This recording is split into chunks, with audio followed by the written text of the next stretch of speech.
Charlie lived his life as a warrior for truth and for freedom, every single day choosing to step into the arena armed with the Constitution, sparring through debate on the battlefield of ideas, fighting for the heart of our democratic republic and the unalienable rights endowed upon every one of us by our Creator. Charlie stood in the arena armed with superior arguments, with truth, reason, propelled and motivated by his love for God, his love for others, his love for our great nation. His words were his weapons. He slayed ignorance, he cut through lies, and he woke people's minds, inspired people's hearts, and imparted wisdom every day. But in this evil that we have experienced, that Charlie faced, their flawed ideology is exposed.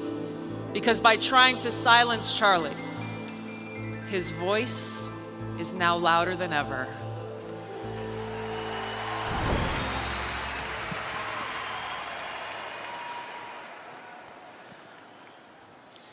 Charlie lived his life as a warrior for truth and for freedom, every single day choosing to step into the arena armed with the Constitution, sparring through debate on the battlefield of ideas, fighting for the heart of our democratic republic and the unalienable rights endowed upon every one of us by our Creator. Charlie lived what our founders envisioned: freedom, the right to speak even when we disagree. Freedom. I may not agree with what you say, but I will fight to defend to the death with my very life your right to speak. Free speech is the foundation of our democratic republic. We must protect it at all costs, because without it, we'll be lost. Charlie knew this. He lived it.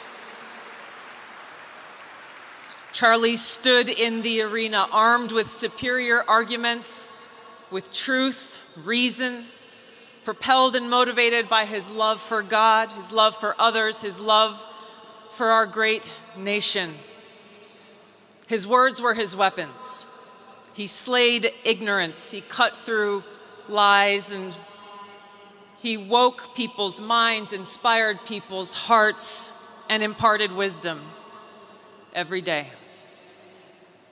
Now, for those of us who knew Charlie, and even those of you who may never have had the chance to meet him in person, we all know and experienced how Charlie spoke with a calm courage, not asking, "What will God do for me?"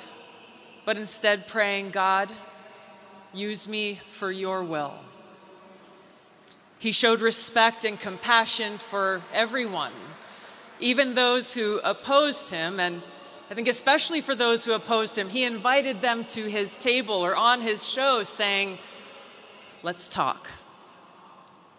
Sitting with Charlie here in Arizona at ASU last year, seeing and experiencing him in action was truly a sight to behold. Because in Charlie, he sincerely wanted people to know the truth. Because it's the truth that sets us free. It is the truth that keeps us free.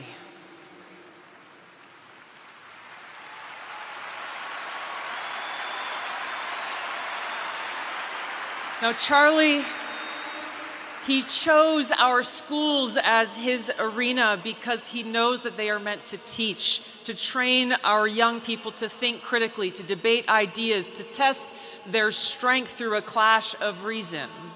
But too often, these schools silence debate, saying words are violence, and dissenting voices are hushed, and those who speak of God, those who speak the truth, simple objective truths like there are only two genders in these schools, they are told, "You have no voice."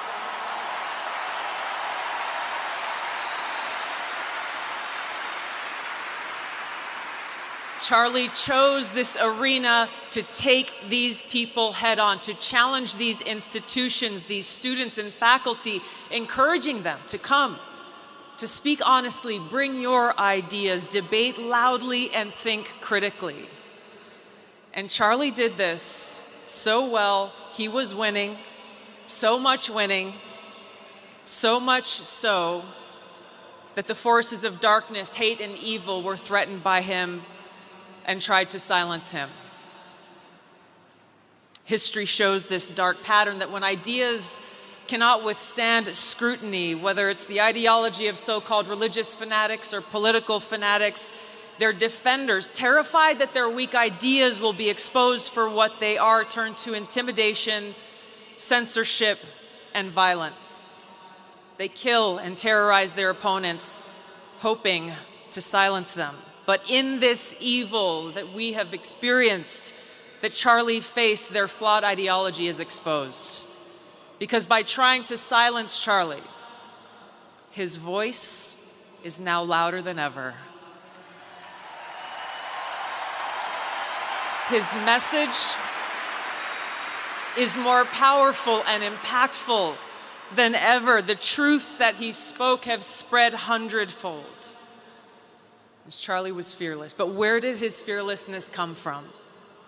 The answer lies in Corinthians. Therefore, be always of good courage and know that while we are at home in the body, we are absent from the Lord. We are of good courage, I say, and prefer to be absent from the body and at home with the Lord. Therefore, we have as our ambition, whether at home or absent, to be pleasing to Him. So our call to action is now. Every one of us needs to be a warrior like Charlie, to take shelter in God, to draw strength and fearlessness from the Lord who sits within every one of our hearts, to stand together, continue the mission that Charlie dedicated his life to sharpen our weapons of truth, common sense, and reason, to train, to study, learn, and to speak, exercise our God-given right to speak, and carry that torch that shines brightly because of God's love. So right now, if you feel afraid or lost, confused, not sure exactly what to do, don't be. God says, don't be afraid. I am with you. I will strengthen you and help you. And He is with us. He sits within every one of our hearts, just waiting for us to choose Him. To say, as Charlie did, God, use me for your will. To say, God, my life is yours. I am yours. My heart is yours. Let me serve you. Now is the time for us to step into the arena and to stand as warriors for freedom and truth and fight. May God bless you all. We love you, Charlie. May God bless this great nation. Thank you.